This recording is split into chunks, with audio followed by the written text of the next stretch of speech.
హరే కృష్ణ.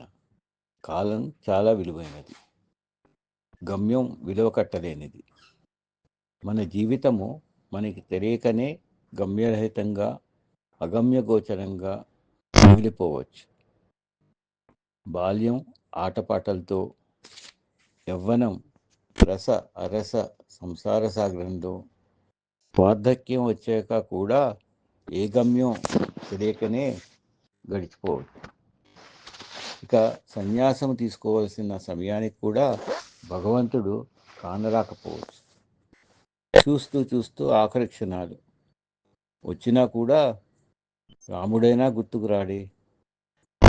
కానీ భక్తరామదాస్ పాడిన ఒక పాట విందాము.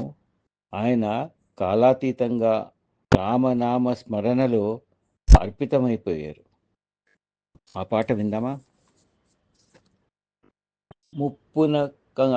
ముప్పున కాలకింకరులు ముంగిట నిల్చిన వేళ, రోగముల్ కొప్పరమైనచో కఫము కుత్తుక నిండిన వేళ, బాంధవుల్ కప్పిన వేళ, మీ స్మరణ కలుగునో కల్గదో, మీ స్మరణ కలుగునో కల్గదో, నాటికిపుడే తప్పక చేతు మీ భజన, నాటికిపుడే తప్పక చేతు మీ భజన, దాశరథీ కరుణాపయోనిధి, దాశరథీ కరుణాపయోనిధి. ఒక చిన్న పిట్ట కథ విందామా? పెద్ద వ్యాపారి, ఆఖరి క్షణాలు, ముగ్గురు కొడుకులు, కోడళ్ళు, భార్య, మనవలు చుట్టూ చేరి రాంభజన చేస్తున్నారు ఆయన కోలుకోవాలని.